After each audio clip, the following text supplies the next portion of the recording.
ሰላም መሐንዲሶች፣ እነዚህ ነገሮች ላይ አስተያየት እንድትሰጡ ፈልጋለሁ። ይህ ኮለን የተሰነጠቀበት ምክንያት ምንድን ነው? መንስኤው ምንድን ነው? ይህ ኮለን ወይም ሺር ዎል ወጥ የሆነ ክሮስ ሴክሽናል ኤሪያ የለውም። ይሄ ምንን ያስከትላል? ኢንቴንሽናል የተሰራ ይመስላችኋል ወይስ ደግሞ የዲዛይን ስህተት ይመስላችኋል? የምትመለከቱት ፉቲንግ ውጭ ላይ ወጥቷል። ይህ ምንን ያስከትላል? የምትመለከቱት ስላብ ተሰንጥቋል። ምክንያቱ ምንድን ነው? የምትመለከቱት ፉቲንግ በድንጋይ ላይ ነው የተደገፈው። ምንን ያስከትላል? የምትመለከቱት ኮለን ወጥ አይደለም። ምንን ያስከትላል? የምትመለከቱት ቢም ዲፍሌክሽን ነው ወይስ ዲዛይን ነው? የምትመለከቱት ኮለን ወጣ ገባ ብሏል። የምን ችግር ነው? ለእንደዚህና መሰል ኮንቴንቶች ቴሌግራም ቻናል ዩዘር ኔም አስቀምጥላችኋለሁ። እዛ ላይ ማግኘት ትችላላችሁ። ለተጠየቀው ጥያቄ መልስ ይዘን መጥተናል። ኬዝ በኬዝ እንመልሳለን። ከመጀመሪያው ኬዝ ስንጀምር የምትመለከቱት ሬንፎርስድ ኮንክሪት ኮለን ሺር አት ቤዝ አጋጥሞታል። ይህ የሚሆነው ኢምፕሮፐር የሆነ ዲቴይሊንግ በሚኖርበት ጊዜ እንደዚህ አይነት ቤዝ ሺር ያጋጥመናል እና ደካማ የሆነ ሎድ ትራንስፈር ሜካኒዝም አለው ማለት ነው እና የኮለኑ ሬንፎርስመንት በበቂ ሁኔታ አልታሰረም ማለት ነው። ላፕሌንግዙ ደካማ ነው ማለት ነው። ኢናዲኩዌትሊ ነው አንከር የተደረገው ከፉቲንጉ ጋር። ስለዚህ ይህም ደግሞ ቦንዱን ሉዝ እንዲያደርግ አድርጎታል ማለት ነው። ስለዚህም ኳሊቲ ኮንትሮል ሲደረግ በስነስርዓት አልተደረገም፣ ዲዛይንም ሲደረግ በስነስርዓት አልተደረገም ማለት ነው። ጣዩንም ኬዝ አስቀምጥላችኋለሁ። እንደዚህና መሰል ኮንቴንቶችን ከፈለጋችሁ ቴሌግራም ቻናል ዩዘር ኔም አስቀምጥላችኋለሁ። የተጠየቀው ጥያቄ ኬስቱን ምላሽ ይዘን መጥተናል። የምትመለከቱት ህንፃ ከላይ በኩል ያለው ሺር ዎል ሰፋ ያለ ነው። ይህም ቨርቲካል ሎድ ትራንስፈር ፕሮብለም ይፈጥራል። የአቀባዊ የጫና መደላደል ችግር ይፈጥራል። ሺር ዎል ሁልጊዜ መሆን ያለበት ኮንቲኒየስ እና አላይን ወይም ደግሞ የሰመረ መሆን አለበት። ከታች እስካለው ላይ እስካለው ድረስ ቀጥ ያለ መሆን ያለበት፣ ከላይ ያለው በዛ ማለት የለበትም። ስለዚህ እንደዚህ አይነቱ ሺር ዎል ዳይሬክት ሎድ ፓዝ አይኖረውም ማለት ነው። ትልቅ ችግር ይፈጥራል። ሌላው ደግሞ በእርዝኩዌክ ጊዜ ትልቅ ሪስክ ይኖረዋል። በጣም ክሪቲካል የሆነ ከላይ ያለው ማስ በጣም ከፍ ያለ ነው። እርዝኩዌክ ደግሞ ሲመጣ ከላይ ያለው ነው ትልቅ ጫና ላይ የሚወድቀው። ስለዚህ ይሄ ደግሞ ከላይ ያለው ማስ በዛ ያለ ነው። ስለዚህ ትልቅ ሪስክ ይኖረዋል ማለት ነው። ለእንደዚህና መሰል ኮንቴንቶች ቴሌግራም ቻናል ዩዘር ኔም አስቀምጥላችኋለሁ።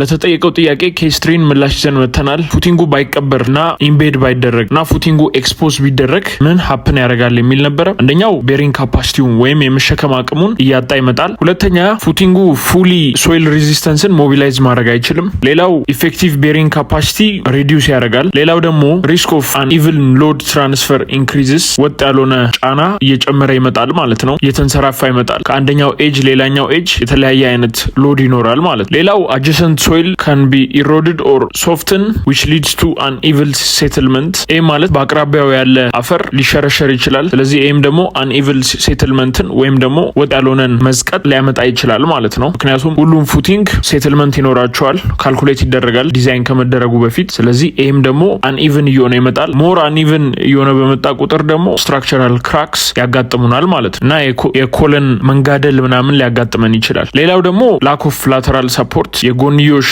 ድጋፍ እያጣ ይመጣል ማለት ነው። በአፈር ቢቀበር ግን ሙሉ በሙሉ ተሸፍኖ ስላለ ላተራሊ ሪሌቲቭሊ የተሻለ ሰፖርት ይኖረዋል። ሌላው ደግሞ ሬን ዋተር ራን ኦፍ ነው። በዝናብ ውሃ ሊሸረሸር ይችላል ቦታው። ሌላኛው ደግሞ ቴምፕሬቸር ቫሪዬሽን ሊያጋጥመው ይችላል። ውጭ ኤክስፖዝድ ስላለ ሊሰነጣጠቅ ይችላል ማለት ነው በሙቀት መጨመርና መቀነስ። ለእነዚህና መሰል ኮንቴንቶች ቴሌግራም ቻናል ዩዘር ኔም አስቀምጥላችኋለሁ። ለተጠየቀው ጥያቄ የኬስ ፎርን ምላሽ ይዘን መጥተናል። የምትመለከቱት ስላብ ረዥም ስላብ ነው፣ ሰፋ ያለ ስላብ ነው። የተሰነጠቀበት ምክንያት አንደኛው የኮንትሮል ጆይንት አለመኖር ነው። ኮንትሮል ጆይንት ከሌለ ስላቦች የራሳቸውን የሆነ ኮንትሮል ጆይንት ይፈጥራሉ which is crack። አንደኛው ሪዝን ይሄ ነው። ሌላኛው ደግሞ በቴምፕሬቸር ምክንያት የሚሰነጠቅ ስንጥቃት ሊሆን ይችላል። በሽሪንኬጅ ክራክ ለመሆኑ አንደኛው ማሳያ ስትሬት ላይን የሆነ ፓዝ አለው። ይህም የስትረሱን ፓዝ ያመለክታል ማለት ነው። ሌላኛው ደግሞ ራፒድ ሞይስቸር ሎስ ነው። በፍጥነት እርጥበቱን ኮንክሪቱ ያጣ ከሆነ ሲሞላ፣ ይህም ማለት ሆት ዌዘር ላይ ሆነ ሊሆን ይችላል፣ በዊንድ ምክንያት ሊሆን ይችላል፣ ሎ ሂዩሚዲቲ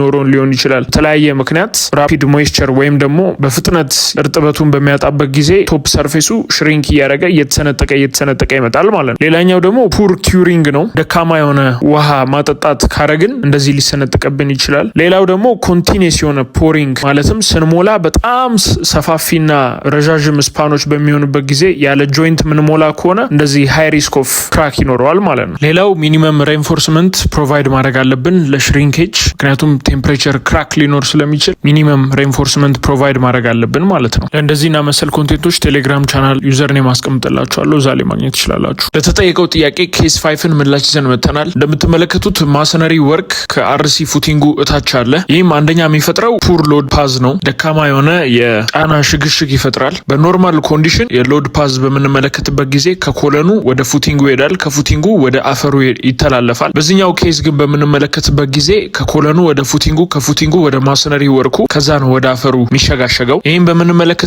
ጊዜ ማሰነሪ ወርኩ ጆይንቶቹ ደካማ ከሆኑ ማለትም ሞርታሮቹ አንኢቭን የሆነ ሎድ ትራንስፈር ይኖረናል ማለት ነው። ይህም ደግሞ ዲፍረንሻል ሴትልመንትን ይፈጥራል ማለት ነው። ስለዚህ እነዚህ ዊክ ጆይንቶች በሚኖሩበት ጊዜ ከሞርታሩ የተነሳ ስትረስ ኮንሰንትሬሽን ፖይንት ይፈጥራሉ ማለት ነው። ሌላው ማሰነሪ ኮምፕረስ የሚያደርግበት መንገድ ከኮንክሪት ስትራክቸር ጋር በምናነጻጽርበት ጊዜ አንኢቭን ነው። ይህም እንደነገርኳችሁ ለዲፍረንሻል ሴትልመንት ሊያጋልጥ ይችላል፣ ወይም ደግሞ ኮለኑን ቲልት ሊያደርግ ይችላል፣ ሊያወዛውዘው ይችላል፣ ወጥ የሆነ መቀመጫ ፉቲንግ ውስጥ ከሌለው ድረስ ማለት ነው። ሌላው ደግሞ ድንጋይ ውሃ አብዞርቭ ያደርጋል። ሌላው ድንጋይ ውሃ የመምጠጥ ባህሪ ያለው፣ ይህም ደግሞ ሞርታሩን በጊዜ ሂደት እያደከመ ይመጣል። ይህም ደግሞ የቤሪንግ ካፓሲቲውን ወይም ደግሞ የመሸከም አቅሙን እየቀነሰ ይመጣል ማለት ነው። ለእንደዚህና መሰል ኮንቴንቶች ቴሌግራም ቻናል አለ፣ ዩዘር ኔሙን አስቀምጥላችኋለሁ። ለተጠየቀው ጥያቄ ኬስ 6ን ምላሽ ይዘን መተናል። የጠየቅነው ጥያቄ ዲፍሌክሽን ነው ወይስ ዲዛይን ነው ብለናል። እኔ በግሌ ዲዛይን የመሰለኝ ምክንያት አንደኛ ሬፑቴሽን አለው፣ ሁለቱም ፍሎር ተመሳሳይ የሆነ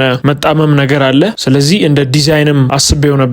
ነገር ግን ዲዛይን አይሆንም ብዬ ያሰብኩበት ምክንያት ኤርጎኖሜትሪካሊ ሱተብል አይደለም። ምክንያቱም ወጥ መሆን አለበት፣ ወይም ደግሞ ካጋደለም ሰፋ ያለ ስፓን ነው እንደዛ ጋደል ማለት ያለበት። ስለዚህ አነስ ያለ ስፓን እንደዚህ ገደል ካለ ኤርጎኖሜትሪካሊም ልክ አይደለም ማለት ነው። ስለዚህ ዲፍሌክሽን ነው ብዬ ያሰብኩኝ። ይሄም አንኢቭን የሆነ ስላብ ኤጅ ስላለው ነው። ተመሳሳይ ፍሎር ላይ ሆኖ ስትሬት የሆነ ላይን አናገኝም ማለት ነው። ስለዚህ እንደዚህ አይነት ዲፍሌክሽን ሊከሰት የሚችለው አንደኛ ረዣዥም ስፓኖችን በቂ ውፍረት የሌለው ስላብ በምናዘጋጅበት ጊዜ እንደዚህ አይነት ዲፍሌክሽን ሊከሰት ይችላል። ሌላው ደግሞ የብረት መጠናችንን የምናሳንስ ከሆነ እንደዚህ አይነት ዲፍሌክሽን ሊከሰት ይችላል። ሌላው ደግሞ ፎርምወርካችንን ወይም ደግሞ ስካፎልዳችንን ያለ ሰዓቱ ቀድመን ከነቀል ነው ወይም ደግሞ ካፈረስ ነው እንደዚህ አይነት ዲፍሌክሽን ሊከሰት ይችላል። ሌላው ደግሞ የኮንክሪት ግሬዳችንን ካሳነስን ዲዛይን ከተደረገው ኮንክሪት ለምሳሌ C30 ዲዛይን አድርገን C25 ከተጠቀምን እንደዚህ አይነት ዲፍሌክሽን ሊከሰት ይችላል። ለእንደዚህና መሰል ኮንቴንቶች ቴሌግራም ቻናል አለ፣ ዩዘር ኔሙን አስቀምጥላችኋለሁ። ለተጠየቀው ጥያቄ ኬዝ 7 እና ኬዝ 8ን ምላሽ ይዘን መተናል። የምትመለከቱት ኮለን ከላይ አበጥ ብሏል፣ ቨርቲካል ኮንቲኒቲውን አልጠበቀም። የዚህ ዲፌክት ስም ኮልድ ጆይንት ይባላል። ይህም የሚሆንበት ምክንያት ጨናነቀ ብረት በሚኖርበት ጊዜ፣ ኮንጀስትድ ሪባር በሚኖርበት ጊዜ እንደዚህ አይነት ዲፌክት ሊያጋጥመን ይችላል። ሌላው ደግሞ ፕሮፐር የሆነ ፕላይውድ ሪፒቲቲቭሊ የተጠቀምነውን ፕላይውድ እንደገና መላልሰን የምንጠቀም ከሆነ ፕላይውዱ ደካማ ከሆነ እንደዚህ የማበጥ ነገር ሊከሰት ይችላል ማለት ነው። ይሄ ዲፌክት በኮንክሪቱና በሬንፎርስመንት ባሩ መካከል ያለውን ቦንድ ሉዝ እንዲያደርግ ሊያደርገው ይችላል ማለት ነው። ሌላው የቨርቲካል ዲስኮንቲኒቲ ችግር ነው። ኮለኑ ከታች የሚመጣው ኮለን ኮንሰንትሪካሊ እየቀጠለ አይደለም። ይህም ኢምፕሮፐር የሆነ ሎድ ፓዝ ይፈጥራል። የኮለን ኦፍሴት ዲፌክት ነው ይሄኛው ዲፌክት። ይህም የተከሰተው በስነስርዓት ስትራክቸራል ዲዛይን ካልተሰራለት ለኮለኑ እንደዚህ አይነት ችግር ሊከሰት ይችላል። ሌላው የኮንስትራክሽን ድሮይንጋችንን ስትራክቸራል ድሮይንጋችንን የሚመለከተው ባለስልጣን ጋር ሄደን አፕሩቭ ካላስደረግን እንደዚህ አይነት ችግር ሊከሰት ይችላል። ሌላው ደግሞ የኢንጂነሪንግ ሱፐርቪዥን ከሌለ እንደዚህ አይነት ችግር ሊከሰት ይችላል። ይህም ችግር የሚያስከስተው ትልቅ ኤሴንትሪክ ሎድ ኮለኑ ላይ ሊያስከስት ይችላል። ተጨማሪ ቤንዲንግ ሞመንት ሊያስከስት ይችላል። የአግዣ ሎድ ካፓሲቲውን የኮለኑን ሊቀንስብን ይችላል ማለት እና መገጣጠሚያው ላይም ክራክም ሊያስከስት ይችላል እና የከፋ ነገር በሚመጣበት ጊዜ ለምሳሌ የሴስሚክ ሎዶች በሚከሰቱበት ጊዜ ወይም ደግሞ ላተራል ሎዶች በሚከሰቱበት ጊዜ ሺር ፌሊየር ሊያጋጥመን ይችላል። ለሺር ፌሊየር ባለፈው ኬዝ 1 አይተናል። ለእንደዚህና መሰል ኮንቴንቶች ቴሌግራም ቻናል አለ፣ ዩዘር ኔም አስቀምጥላችኋለሁ።